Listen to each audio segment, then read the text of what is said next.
Pray for Wolves podcast, episode 1, with my good friend Alex. Alex, how are you doing tonight? I'm doing good. How you doing, Cam? I am doing fantastic. So, you've never done a podcast before, right?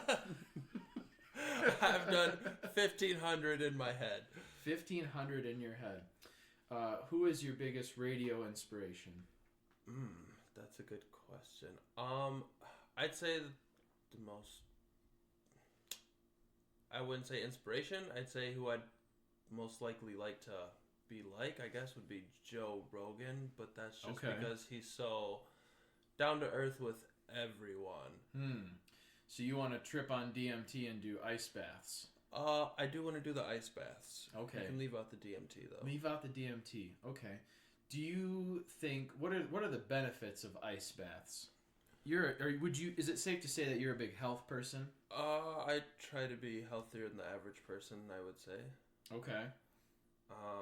I don't know the 100% benefits of them off the top of my head. I'm not a doctor or anything, obviously. I know that the rush of cold to your body makes your liver create some kind of enzyme or something that your body reacts to, and it's also like a fight or flight thing, which your body uses to help rebuild and stay in control, something like that. How long have you been on your health journey, would you say, in your adult life?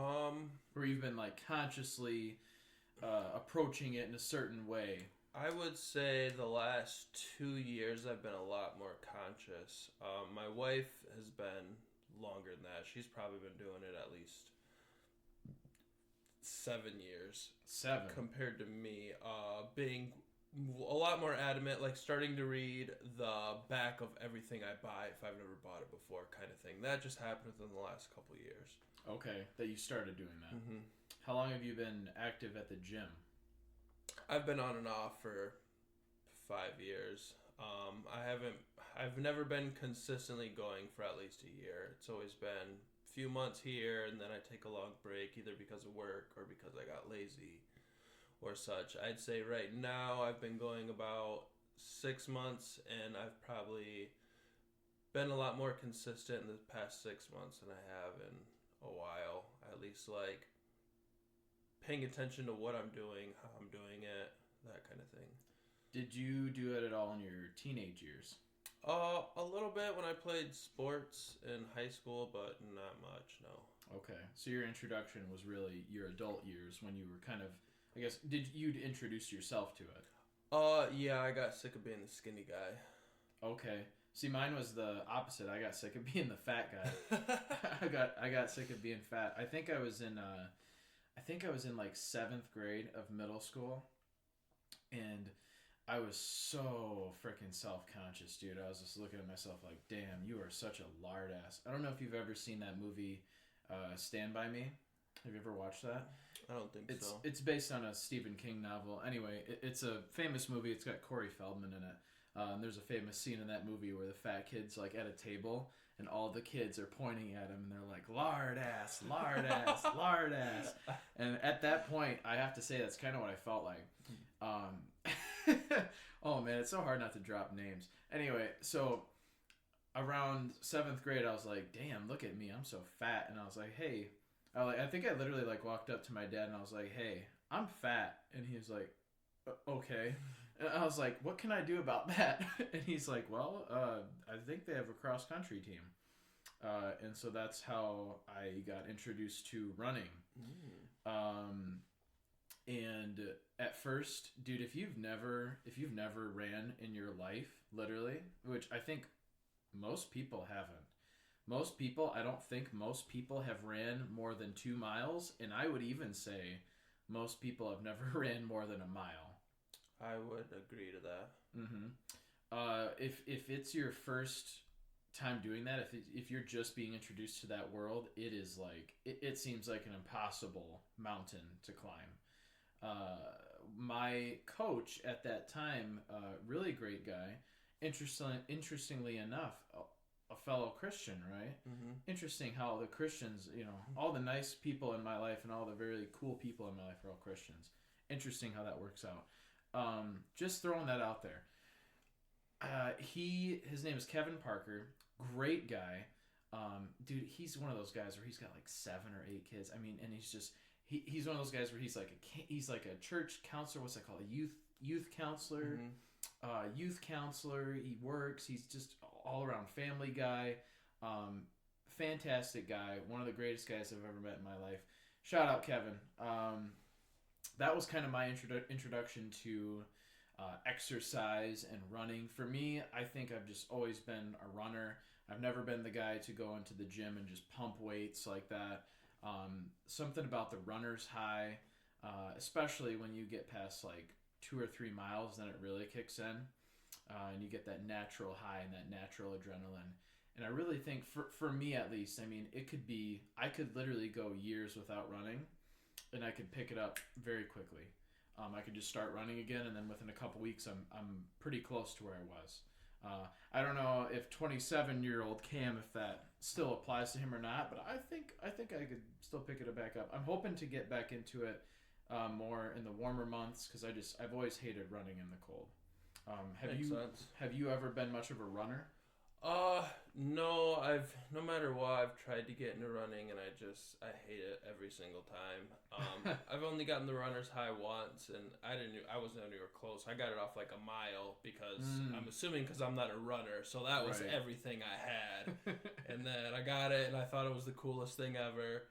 And then I've tried to get it again, and it just is too much, or I don't know, maybe my breathing technique's off. I've also had a problem getting cramps in between, the under rib cramp. Oh, I know it very well. I was getting that consistently, and I think that was a big reason I couldn't get into it. I even tried to not eat before I went to the gym, and I was trying all these things, and no matter what, it was just destroying me. Yep, right in there. Yep. Right under the gizzard. Yep. Right in the gizzard. Yep, and you're freaking. I try to power through it, and I'm holding it, and I'm even like. You can't do anything about it. I've even got it to the point to where I worked with this guy when I was doing HVAC, and he was in the military. What branch? Marine. Okay. And he said there was this technique to What was his favorite flavor of crayon? I couldn't tell you. Probably deer. Okay. Nice. The brown one. So the brown crayon. Okay. But he said he had this method, which I tried and it kind of helped. But whatever your dominant foot is, that's technically where you put your most weight at. So while you're running, what you do is you intentionally think about putting more weight on your opposite foot. Which most of the time your cramp is where your dominant side is. At least that's where it always is for me. I'm right-handed, I'm right-legged, so my cramp was always on my right side. Okay. But it did help a little bit. So if I focus on my left leg, putting more pressure down on my left leg that I'm running, it kind of actually helped, which was kind of interesting. But yeah, no matter how often I try, I hate running. I've never heard that about focusing on switching your dominant running foot to combat the runner's cramp. That's interesting. I don't think I've ever heard that before. It's actually enough. Yeah, it's kind of because while you're doing it, just thinking about it sounds weird, but you notice it while you're doing it, and it's I don't know. Maybe it's more impactful for someone like you who actually likes running, but for me, it did minimal. It's weird because I really, if I'm being honest, I think anybody, if you put the time and dedication in, you can be good at push-ups, you can be good at pull-ups. Right. But dude, it's just running.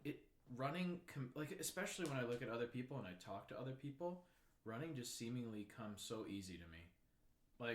You wouldn't really think at it looking at me. I wouldn't say I have a runner's build or anything, but it just comes to me naturally, man. I just love running. I think more than any other exercise, it's compared to any other exercise, you just shut your brain off.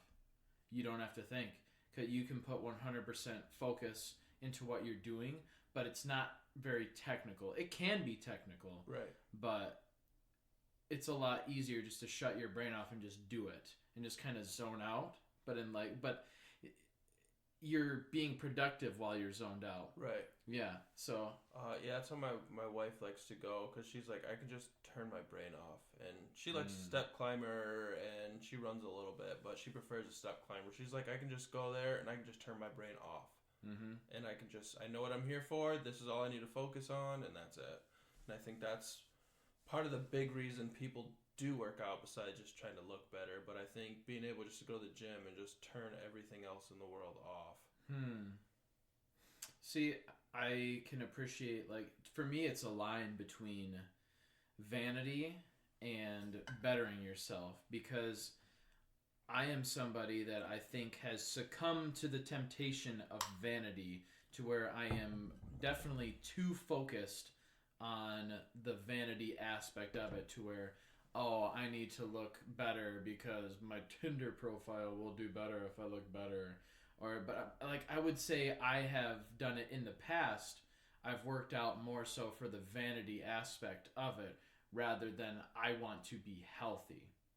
But I think if you are working out, that you should be doing it for the reason of, I want to be healthy. You should be doing it more for that aspect, rather than the, oh, I just want to look hot and chiseled.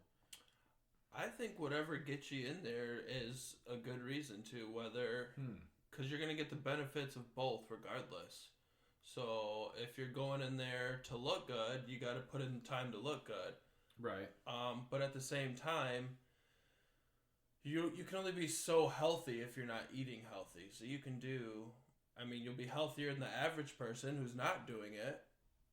But at the same time, diet's just as important as actually working out in whatever aspect that is for you. Okay, so I can have McDonald's 2 out of 3 meals, as long as the third one is like salad. I mean, no.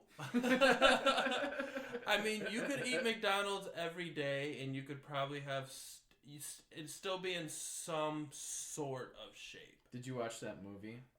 Super Size Me? Super Size Me. Yes, I did. What are your thoughts on that movie? I think exactly what he went through is facts. McDonald's is delicious. Sure, yes. Maybe taste-wise, it's not horrible. You know, a good McGriddle. Oh, you know me. Yeah. Everybody. I've never heard anybody say, "Ew, gross McGriddle." Never once. Yeah. Get that away from me. Yeah, if they say get it away, it's because they know what it does to your body, and it's nothing good. Yeah, but I mean, if you're starving, you're not gonna turn it down. Better than nothing, I guess. It's sometimes. I feel like, I feel like it's interesting to see the difference, because I feel like, especially in this day and age, we live in the age of information, where all this knowledge is out there of how all these different things that we experience in life have adverse health effects on us. So, for example, we know about the presence of processed food and the damage that it does to our body. And we know just how prevalent processed food is in our everyday life and our everyday society as Americans. The same thing goes with cigarettes, with alcohol, with e-cigarettes and vapes now. The vapes are very interesting, because I feel like the vapes, we really don't even know the long-term effects of smoking these vapes. Like, just the most common brand that I see is the Breezes. I hear that's a Midwest thing. I know, like, over in like California and on the West Coast, it's more like the geek bars and shit like that. But even so, those have not even been around for 20 years. They've only been around for perhaps 15 years at most. Maybe close to 20 years in some places, but definitely not 20 years, I wouldn't say, in terms of mass consumer level. So there's really, we don't even know all the different adverse health effects that vaping has. And the fact that younger and younger generations are getting into vaping. I mean, it's the same thing with cigarettes, because you talk to people from older generations and they're like, I started smoking when I was 16. I started smoking when I was 12. So, I mean, it's the same shit, different, Right. different look to it. But I think it's like the FDA? Mm-hmm. The FDA went through so many different measures to say, hey, we don't want the tobacco companies advertising to children, which is why in the United States it's not legal to have flavored cigarettes. I always wanted to try the flavored cigarettes because they have them in Mexico. What do you mean? I've smoked a flavored cigarette. It's called a Cheyenne. No. I mean, I hear you. That's the wrap. Oh, you're talking about the flavored tobacco itself? The tobacco itself is flavored. Oh. They have those in Mexico.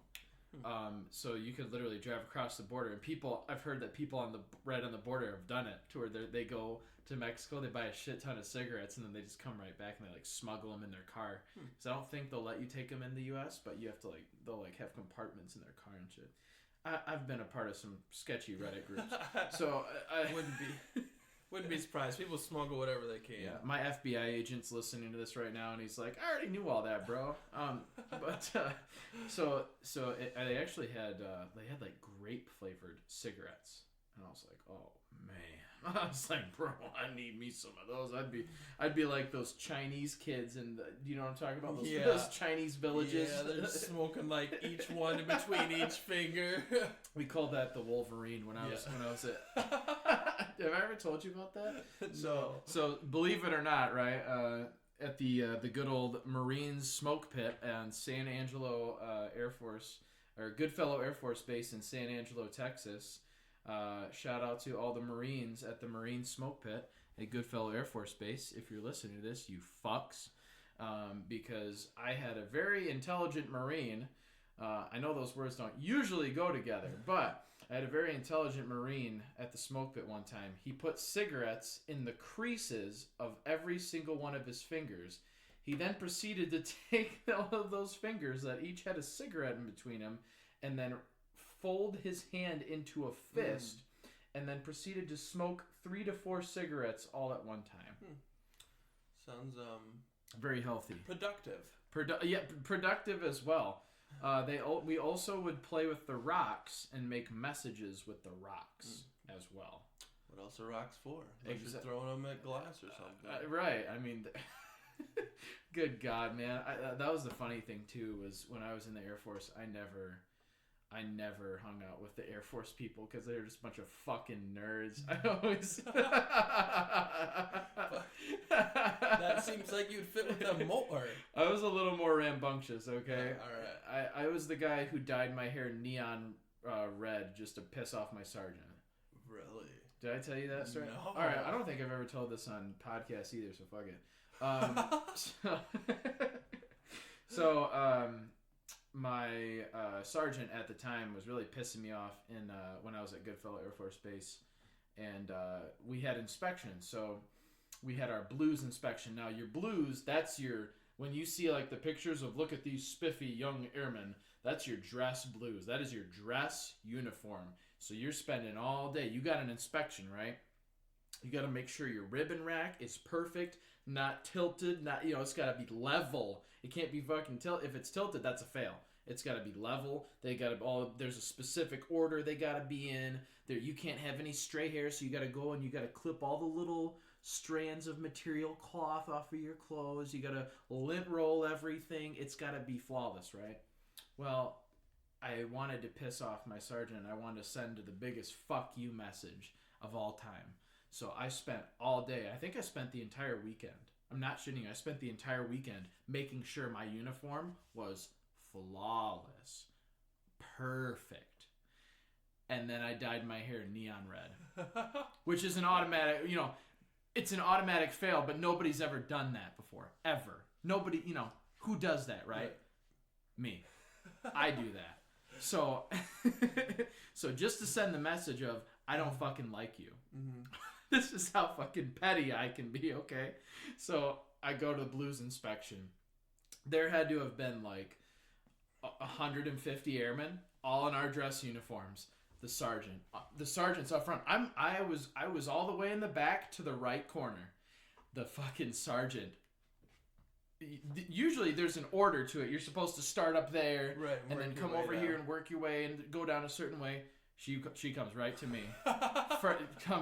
She comes straight up. She goes, and I saw her too. She was, standing at attention, and then she kind of she leans over. She kind of leans over because you're lined up in aisles. It's almost like aisles, like a grocery store. That you're lined up almost like a grocery store. How there's aisles. That's how you're like positioned and how you're sitting or how you're standing at attention. And she kind of leans over and she looks down the aisle and she looks at me. She fucking does all the marching movements and she marches her way out. She fucking stands right in front of me. She looks at my thing. She goes, Airman Andrews. Yes, ma'am. She said something along the lines of, what are you doing in my formation right now? I said, ma'am, I'm here for blues inspection. I'm here to be impeccable. So I said, I said something along the lines of, my uniform is ready for inspection. And she inspected me, and I think she said, she gave me a rating of, whatever the top rating was, she gave me almost the top rating, a couple points for here and there, but almost perfect rating. But then she said, I'm failing you. You're going to have another one either in a day or tomorrow or the next day or in a week from now. She said, go back to the dorm and shave it. And here's the crazy part too, right? Not only did I dye my hair, I dyed my eyebrows. I dyed not only was my hair neon red, right, my eyebrows were neon red. Well, how did that work out? Were you just... I looked like a worm. I said, what do you mean? How did that work out? Well, I guess I'm actually leaving a part of the story out. So, see, my friend, my good roommate at the time, I won't drop his name, but my good roommate at the time, he was actually Hmong. Do you know what the Hmong people are? Mm-mm. They are a Asian ethnicity they're very unique because they don't have a specific country. They live in Laos, Cambodia, and Vietnam. And they have their own language, and they have a very, very unique and very interesting culture. I actually read a book about them once. They're very cool. My roommate was Hmong, and very cool guy. He used to play my Nintendo Switch. I bought a Nintendo Switch when it just came out, and I used to let him play it because I played so much Zelda, and that was the only game out, so I was like, here you go, bro. And I went back to my room, and I actually tried to dye it back. So I actually stopped by the store. I had him drive me out there. We bought this dye, and I was looking up okay, if I combine this color with red, I can get brown. Right. And I don't remember what the color was to get it back to brown, but I tried it, and then guess what? It turned purple. Oh. So I went from neon red to purple. And I was like, all right. I gave it a shot, and I just buzzed everything off. So you look like you ever watch Gotham? No. Who's the character? I don't know the actor's name. Is it Liam from Shameless? The gay dude from Shameless? No. You ever watch that show? Yeah. I thought it was good for what it was until the final couple seasons, most TV series end up to be. Well, what's her name left? Oh, I can't remember her name. Fiona. Oh my gosh, dude, Fiona. Shout out to Fiona, man. Shout out. She was really good in Phantom of the Opera as well. Here he is. We're doing this in real time, folks. Anthony Kiedis? Kerrigan? He looks like a leukemia patient. I'm pretty sure he has disease where he doesn't have any hair on his body. Oh. And he plays a hitman in Gotham, like a hitman. Yeah, that's how I looked. He's pretty cool. As a matter of fact, you know what? I'm going to make that the picture for this podcast. So you're going to have to wait. I'll send you the link, but you're going to have to wait to see it. But I'll make that the picture for this podcast. Because I took a picture right after of what I looked like with no eyebrows. Yeah. Dude, I look crazy, dude. Oh, I can imagine. So that's going to be the cover for this podcast. That'll be awesome. I can't wait to see. That's just one example of how petty I can be. We can make a whole podcast called Cam's Petty Bitch Stories, and we'd be able to fill an hour each time. Yeah, I got some petty story. I don't know, think off the top of my head, but I've never been. You petty? I have been, yeah. I wasn't always so well put together. I'd say I'm better put together than I was. Come on, you're so humble. I don't know. I'll start calling you K-Dot. I'm just, please don't. Please don't. Dude, I just watched some video and perception is everything. Mm-hmm. So I watched this video and he was a coach. I'm assuming it goes for basketball or something. It could have been a different sport, but he's talking to a group of younger guys. Okay. And he was like,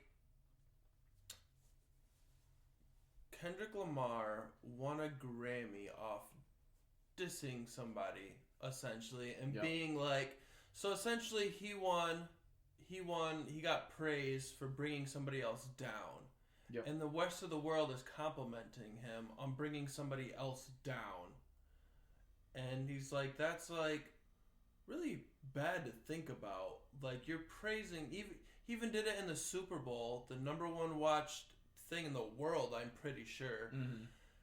You literally disrespected, whether his allegations are true or not, doesn't matter. The fact that you can openly just do that to the world and get praise for bringing somebody down is kind of, it's really eye-opening to how wrongfully cited the world is.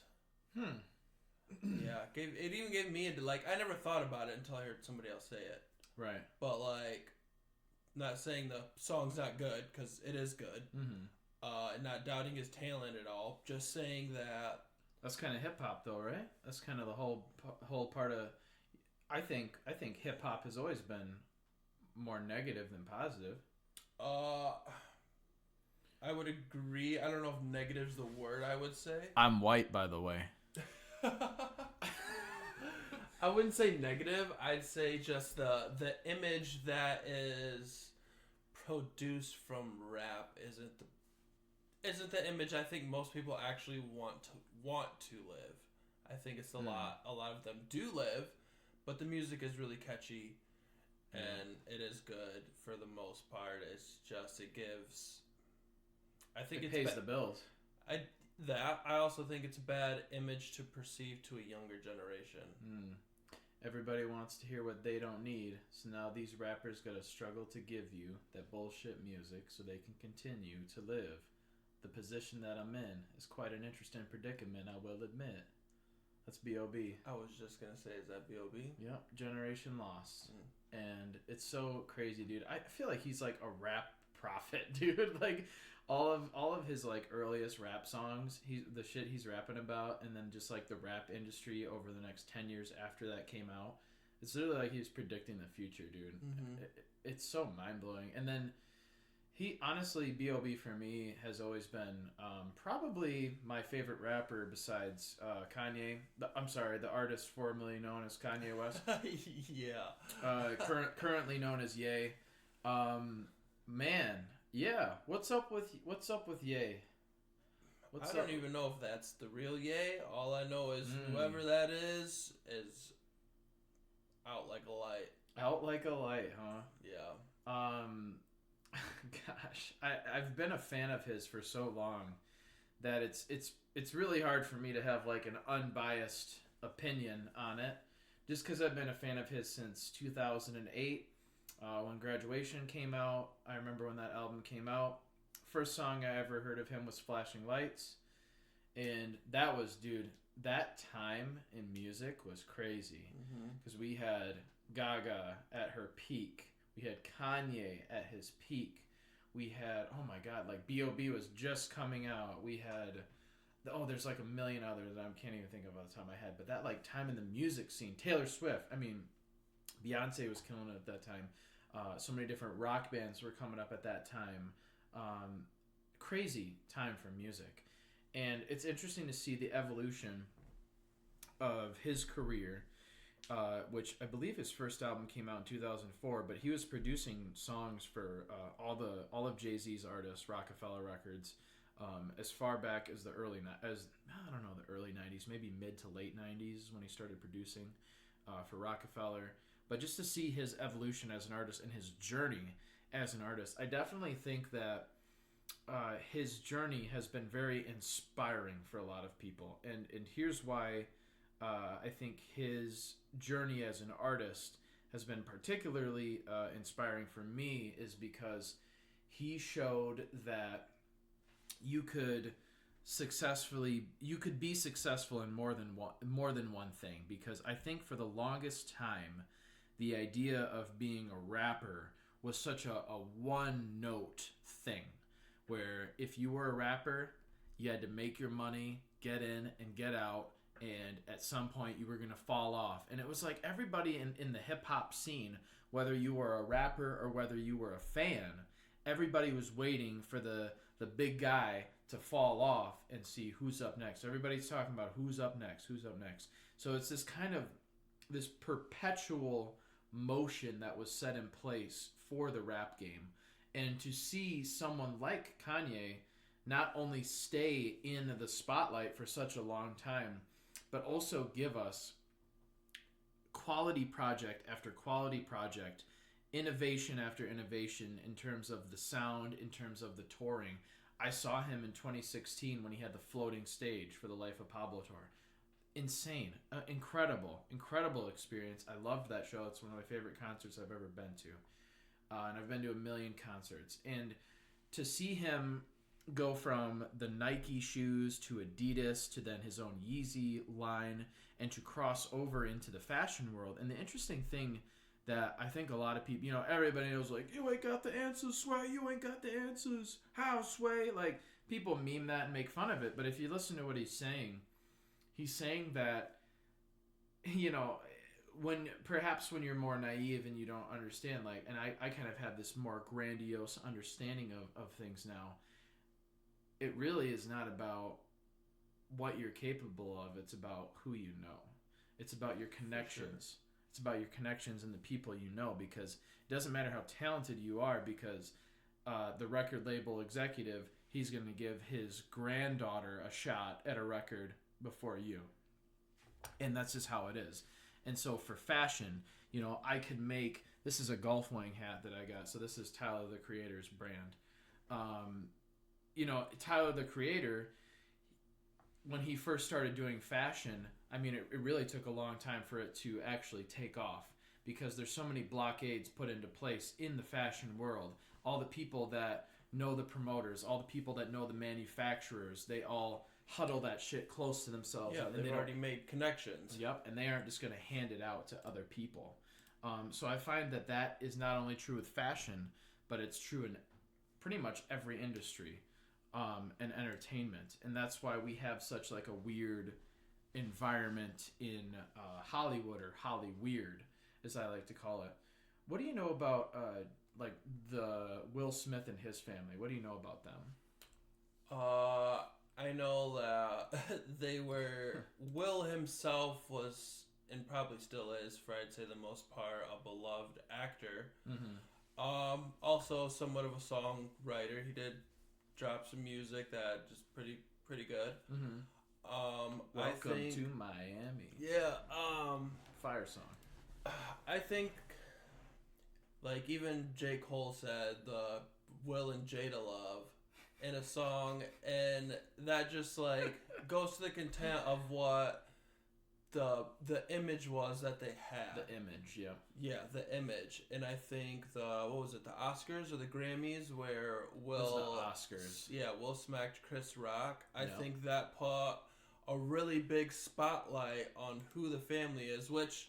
The real family. The real family, which the kids had already been portraying that prior, mm-hmm. but it kind of was getting swept under the rug.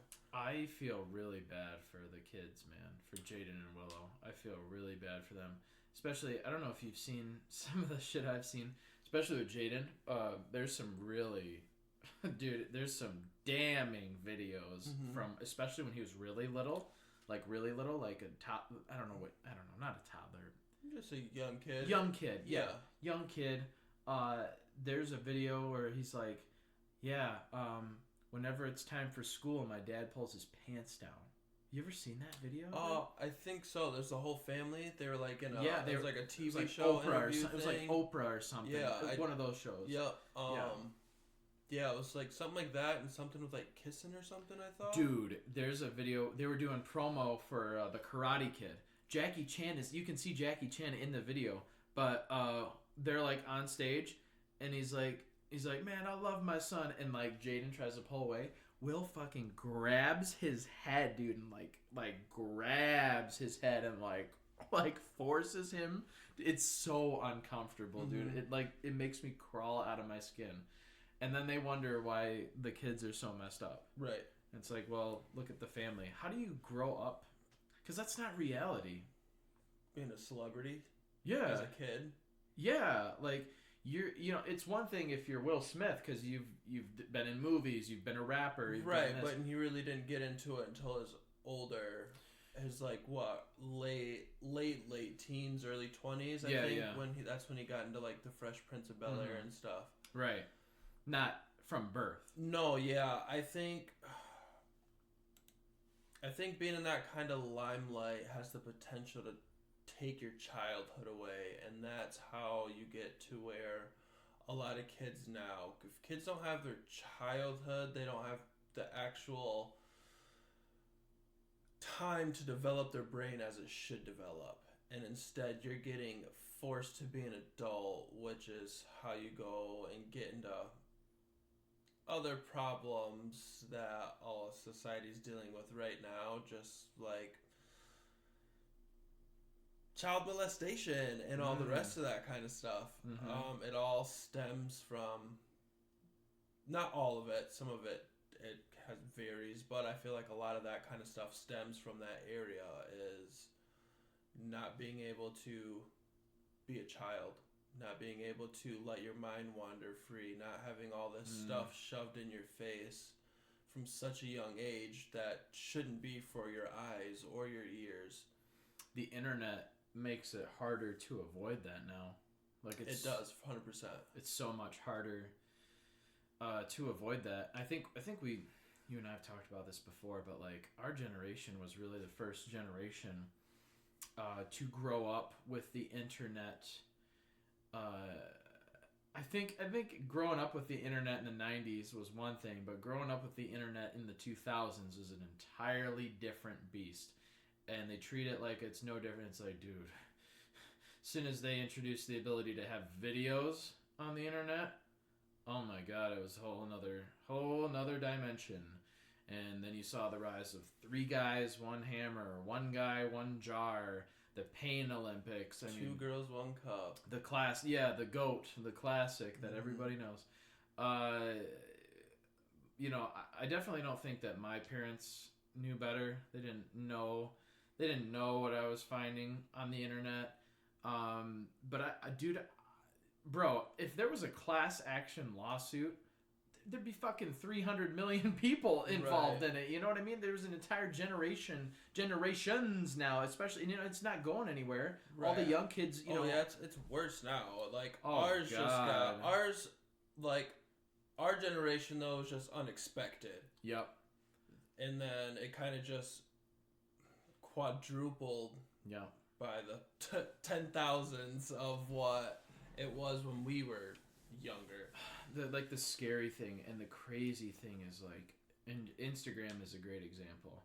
So I have like my main account on Instagram, which I cleaned up recently and unfollowed things and makes sense. Made it more presentable, right? Because that's like my face is on that, right? But then I have like my burner account, right? So my burner account. Sure, you want to be talking about this on the mic? Well, I don't have much to hide, right? Maybe not to me. Well, it's just interesting because like the content that I'm interested is so wide. Like I don't know. I'm interested in like nerdy shit over here, and then maybe some like, oh, what the fuck is this shit over here? And like, so when I'm scrolling, dude, you never know what you're gonna find. If I handed you my phone and I'm like, here, scroll in my burner account, you'd be like, oh, whoa, oh, that's kind of funny. What the like you know like you dude you'd be like it's such you're over here and now you're over here now you're up here now you're down here now you're like it's so random and it's like I'll be here one moment. And I'll be talking with like fellow adults, and then I'll scroll, I'll check the comments, and it's like, okay, this is clearly kids. Like what? Like, but the thing is there's no separation. Mm-hmm. That is terrifying. Mm-hmm. That is terrifying. That they're like, I can literally be on this app, on this website, where there's all this crazy fucked up shit that I'm looking at, which I'm an adult, right? And it's, it's not illegal, the stuff I'm looking at, but it's just like dark stuff. I don't know, I like dark stuff. I like horror movie, dark, gory stuff. Right. Whatever, I grew up watching like Elvira. Do you know Elvira? Mm-mm. What the fuck, man? You don't know Elvira, Mistress of the Night? Okay, first of all, we both can say that same kind of phrase to each other at any point, all right? I don't know what you're talking about. Elvira, she was, this was back in, they don't do this anymore, but back in the days of cable, in the 2000s, if you stayed up late, like around, usually they would start at around 10 p.m. at night, so before midnight. But sometimes they do it at midnight. They might have called it like the Midnight Movie or something. I don't know. Maybe it was. Anyway, it was late at night. You know what channel it was on? Off the top of your head? It was on channel... At least like a Michigan channel. It was on channel... On cable, right? It was on channel 36. So... I don't remember the station. Okay, so 36... What I think of as 36 was Cartoon Network. No. / Adult Swim. That's my 36. 25 or 35 was Nickelodeon. Okay. 36 was Cartoon Network. 37 was Disney Channel. So that's why. Yeah. So I didn't know if you. Nickelodeon was 170. Oh, see, you're talking about cable. I'm talking about just basic cable. Basic cable. You had like satellite, rich boy cable. White people. White people. Shout out Jesse. Cartoon Network was 175. Okay, so my favorite channel was 191. G4 TV. Every day, 7 p.m. Baby. I was there. I think what was G4 for me? G4, shout out Kevin Pereira. G4 for me was I think in the 60s. Really? Yeah, because BET was 58. Nice. Dude. MTV was 52. The BET comedy stand-up VH1 was 51. Yes. Last Comic Standing or Comic View, what it was called. Yep. That was fantastic. Yep. BET comedy. Shout out Comic View and 106 in Park before YouTube. Yeah. That's where you watched all your music videos. Yeah. 59 was Spike. Oh yeah, Spike was that's not around anymore. I don't think. I think it's gone. Really? Yeah, I think they shut it down like years ago.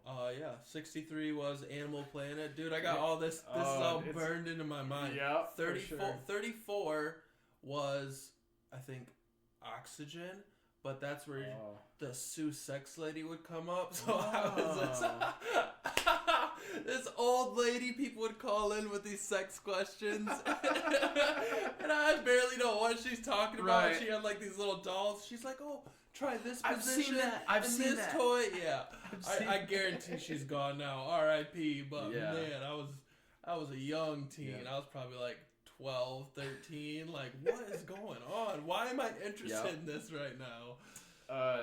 Oh God. In that same vein, this is like a vivid picture like in my head. I must have been. This would have been 2007.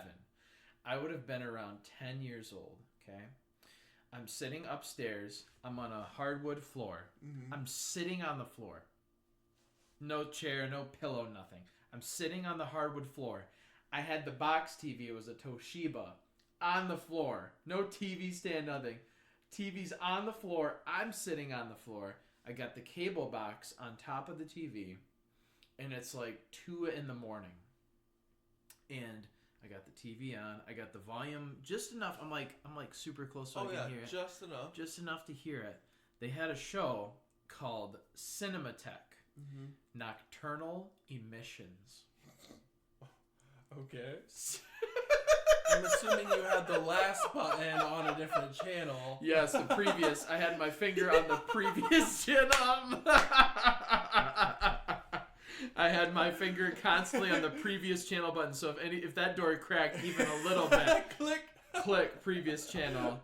Like, oh no, I'm on QVC, Mom. Right. It's just PBS. It's PBS at fucking 3 in the morning. They're playing infomercials. Billy Mays here. Oh. So Cinematech, they would play. Dude, I don't know how they got away with this. I think because they never technically showed nudity, but it was like Soft porn. Pretty much, yeah. There's no like nudity, but literally all it was, and this may have been where the damage begun, my friend, is it was all anime girls. The whole show was like bikini anime girls. That was the whole show. And they would be like, they'd have like you'd press the info button, and it would like tell you the story. And, like there was really a story. Yeah, like there was really a story, and it would be like Kiko and Hiro, whatever her name was, be like Kiko and her friends try to find the horseshoe crab on the beach, and then they're like, come on guys, let's go find this crab on the beach. It's this really rare kind. And then they're like, is this it? Like, they're like bending over to like peek in the sand. Right. Anime Baywatch. Pretty much, yeah. It was like they would do the minimum amount of story needed to technically be a TV show. Technically be a TV show, but it was like so pitiful. Like the whole episode would be like, oh, we're looking for a crab. Okay, we found it. Let's take a picture. And then like they'd take a picture and it would just be the chest, and they'd be like, oh no, I messed it up. She'd be like, oh no, I did it wrong. Here, come take a look. Right. Gosh, I completely missed the crab. Yeah, that's where my introduction to smut began. Actually, it was technically Puppet Master. Great movie. The first sex scene I remember was from Puppet Master. I think the first blowjob I seen was in Blade. They didn't show anything, and I didn't realize. But the funny thing is, I was so young and innocent when that came out. I didn't know. Like I seen it, but I didn't know what was going on, like at all. Like I just knew my dad was like, "No, you can't watch this scene." I could watch the rest of the movie, but that one scene I couldn't watch, and I didn't understand why until I got older. Like, So wait, your parents were the same as mine, where it's like, okay, violence is okay, but sex, that's off limits. Oh yeah, what the fuck is that shit? Yeah, my wife disagrees with me now because I still stand on that. It'll be like, oh yeah, you can watch this guy's head get cut off, but like sex, hell no. Yeah, like no, that's too much. Turn it off. But like, I think the difference with those is like how many people like out of all. Like, you watch all these violent movies, but how many people percentage-wise become violent from violent movies or violent video games? But how sexually active do kids get from sexual innuendos or scenes or falling into pornography? Okay. I think it's... Yeah. I agree that... I don't know what you. I think it's definitely worse to be exposed to sexual stuff. Right. For sure. Because I don't know. I grew up in the violent things, and I'm not a violent person. Right. So like I can see, like I can understand why they wouldn't want their kids to watch violent things. Mm-hmm. But the way I was raised. And how I was playing video games young. Like I was playing like Mercenaries. I'm doing impossible things and doing things like I know are impossible. Mm-hmm. And like even if you want to bring that into like superheroes, like watching two superheroes tearing down buildings, fighting each other, like the good guy and the bad guy. Like it's all fake stuff. And that's kind of like stuff I understood. But when you get into sexual stuff, like just you were saying, you were watching the show. Did you fully understand why you were enjoying it? No, just like I didn't understand why I enjoyed watching Sue and her stick figurines and these sex positions. I didn't know, but like for some reason that was like intriguing to me for some reason. Yeah, Olivia Munn was very intriguing to me. Yeah. On Attack of the Show. Yes, very much. Yeah, so. it's I don't know. She was good in X-Men as well, Biology. and in the Predator movie as well. I'm probably the only person on the planet that likes the 2018 Predator movie. What was wrong with that movie? Everyone hates on it, but I don't know.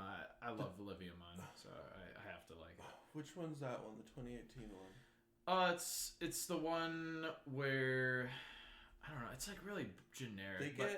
They get all mixed up with the newer ones. Yeah, the acting is really good in that movie. It's more like character driven, where like it's kind of a basic plot, but the actors are all really good in it. I think. Is that where? That's not the great one with Adrian Brody. That's a different one where they crash on the Predator planet. No, this is the one. Oh wait, which one is it where he marks her with the alien she killed?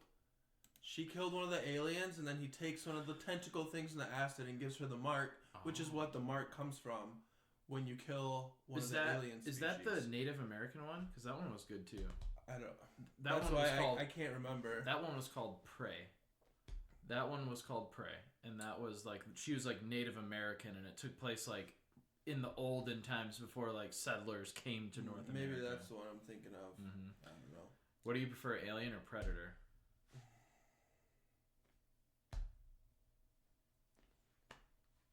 Sorry, getting body's antsy. Haven't moved much in a while. Oh. I think Predators are. I don't know. I feel like they're an equal value kind of thing. I feel like I'm not asking their value. I'm asking what you prefer more. I don't know because I prefer them together because they're both. It's like sun and moon kind of thing. Sun and moon. Yeah, okay. like the alien's cool as is. Don't mind even like the newer Alien movie. It wasn't the best, but I thought it had really cool scenes in it. Like 5 minutes. If you want to go for the movie points, I think that the solo Alien movies are better than the solo Predator movies. But I think when you combine them, it's way better. I'm on the opposite. I like the solo Predator movies better. I don't know. Ripley, dog? Prometheus was good, though. I liked Prometheus. I'm like the only person that likes Prometheus. No, Prometheus was good, but that's almost its own thing. Yeah. Because that's like a prequel, way prequel. Yeah. You see like the first alien being made and stuff. Yeah, that's... And that giant crab monster fucks the big dude. Oh my god. When he freaking just grabbed, was it Matthew McConaughey? His freaking head and he just squishes it. Oh yeah, dude, that's a great freaking movie. I watched that in theaters. I haven't watched it since I was a kid. That's one of those movies I want to watch again as an adult. Okay. Yeah. Like the OG Alien versus Predator. No, Prometheus. Prometheus, really? Yeah, because that came out what? 2012. Yeah. See, 2012. How old were you in 2012? Well, what was that? That was 10 years ago. That was 13 years ago. 13 years ago. I was 20. You were 20? Mm-hmm. That's fucking wild. How old are you now? 33. 33. I'm 27. Why does 5 years feel like such a huge age gap? Because it is. Is it? Just think of like, it's not so much when you get past,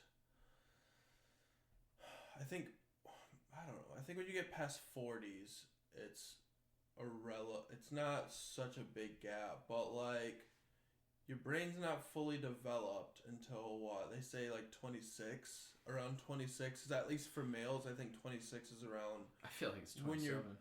Right, but that's what I'm saying. So like what you learn and how you mature and how you change drastically changes so much in between.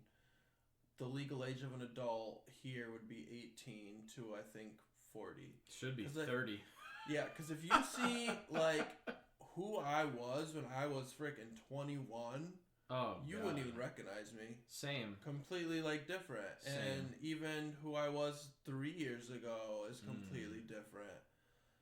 I just think it's actually when you start really becoming an adult and you starting to think everything before 40 you're trying to figure out, including yourself. You're trying to figure out just first how to be yourself, unless you have a kid early, and then you're not only trying to figure out how to be yourself while you're trying to figure out how to be a parent, while you're trying to figure out a career choice, while you're figuring out trying to be a spouse or a partner, or you're trying to figure out how to be a single parent. Or figure out your living situation, or figure out your vehicle situation. You're just trying to learn all this stuff.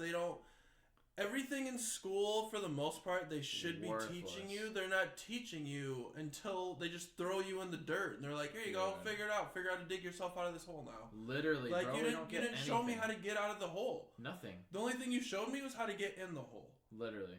And now That's such a good way to put it. Yeah, you throw me in a hole, and then you're like, oh, yeah, all right, see, I'll be expecting you to be out in this amount of time, or you're going to feel the consequences. And you're like, wait, like, what? This is it? Dude, I feel like part of me feels like I'm so behind, but at the same time, I talk to people, and they sound like they would kill to be in my position, because I'm 27, I'm single, I don't have kids, my place is paid for, like, I don't know, I guess I'm doing alright, like, and that's the fucking thing too, dude, is like, I've met so many different people. I'm not serious when I say this, but like jokingly I say to people, I've been everywhere, I've done everything, I've met everyone. Right. Because, I have, like, compared to most people, I feel like I have.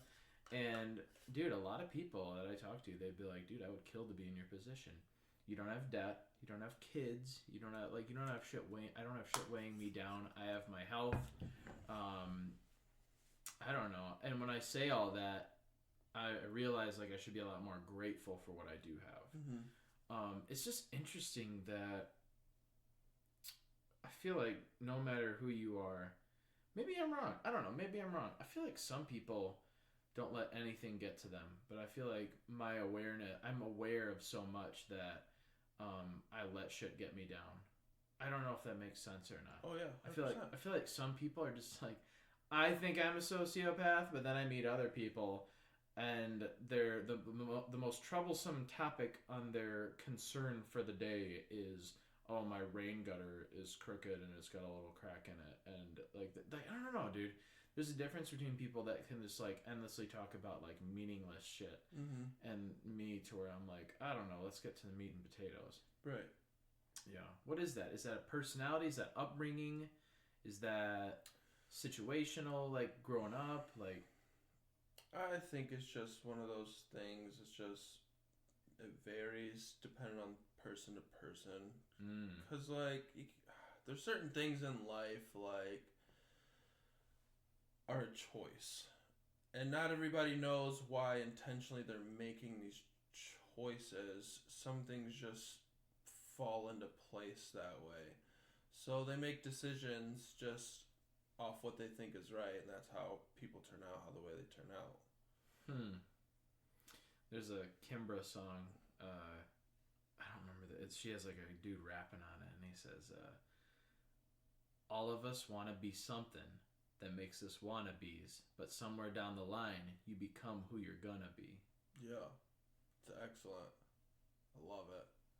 And I was like, yo. Say it again for the people in the back. I was like, I never even heard of this dude before. Right.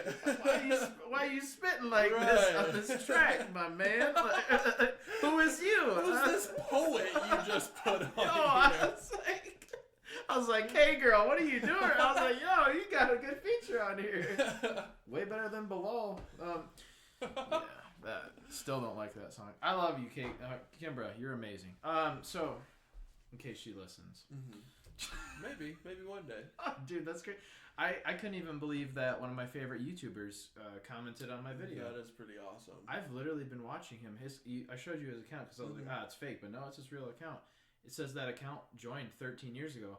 I've been watching him for that long. Right. I've been watching him since like, yeah, around 2012, because that was when Black Ops 2 came out. Okay. Black Ops 2 came out in 2012. In November. Yes, in November of 2012. It's crazy I can... Yeah, because I can't remember that. I know it's either October or November, because those were always the 2 months. It's crazy I can remember, dude. Like, I could literally name every Call of Duty in order from the first one by the year. Yeah, that's crazy. I can barely tell you what happened 3 hours ago. Dude, I know.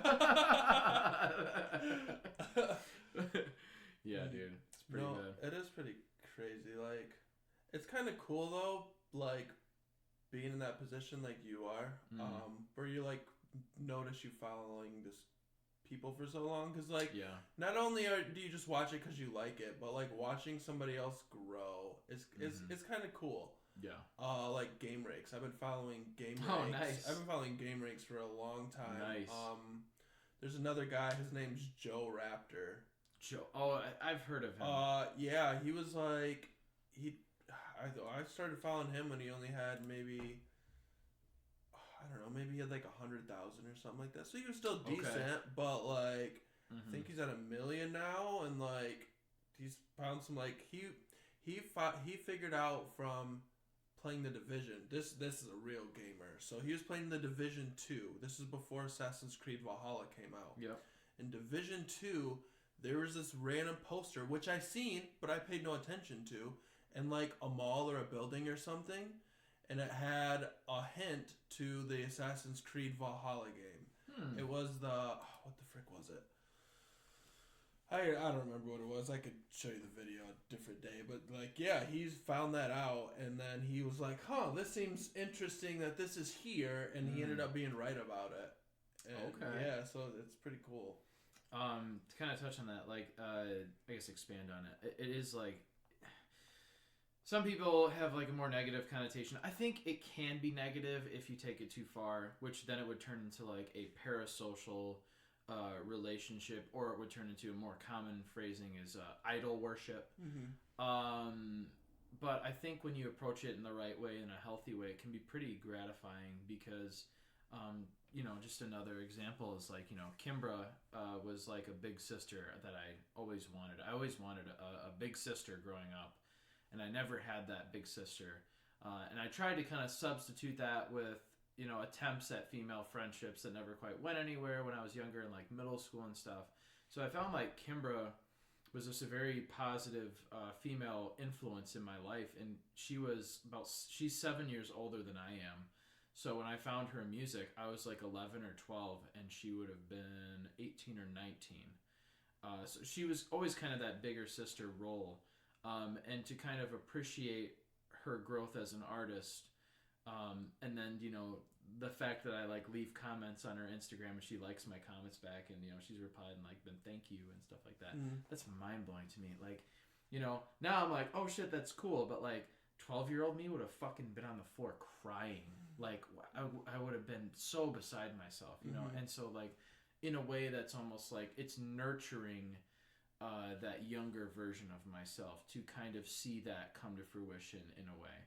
If that makes sense. I don't know if that makes sense. And then one of my favorite YouTubers of all time, Booger Boy Meister. Jared. Jared is his real name. I grew up watching him. He was the first YouTube channel that I ever saw that had over 10,000 subscribers. Okay. And that in 2008, that was a big fucking deal. Oh, yeah. To have over 10K subs. It was like, what? And I remember, years. He stopped doing YouTube around 2010, which is when everybody started doing it. But at that time, he's like, you know what? There's too many people. This is kind of not my jam anymore. And he stopped. And I remember years later, I messaged him. It must have been around 2014, 2015. I was like, hey, dude, I looked up his personal Facebook. Kind of creepy, but I was like, yo, I got to look this dude up. And I sent him a message, and I said, hey, dude, I hope you're doing good, man. You were a big, big, big inspiration to me. I loved your videos growing up. I thought you were such a cool dude. Blah, blah, blah. And he goes, what's your address? I was like, what? And he's like, give me your address. I was like, okay. And then he sent me an autograph in the mail. That's cool. And it was just like, what the hell? And dude, the picture is so goofy. His shtick was he used to have Bubba teeth in. So at the beginning of every video, he'd be like, "Hey everybody, how y'all doing today? This is Bugger Boy Meister. Today I'm gonna be talking about." He would do movie reviews. Yeah. So he'd be like, "Today I'm gonna be talking about the new Resident Evil movie. I tell you what, this new Resident Evil movie, it was a steaming pile of horse shit. Let me tell you, the acting was so bad.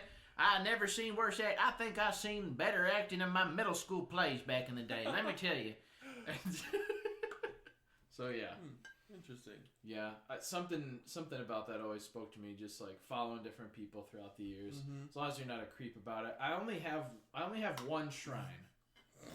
Okay, I won't say who it's for, because who knows? You never know where life's gonna take you. You don't want to burn every bridge, right? I only have one shrine. I started the second shrine, but I decided against it because that would be unhealthy to have more than one. Would that person want to know you have a shrine? Maybe I should. Okay, I think it's unhealthy to have more than one shrine. I think it's unhealthy to have a shrine at all. I think one is healthy. For who? What do you mean for? All right. Do you have any final comments you want to say to the listeners, to anybody out there? Keep your pimp hand strong.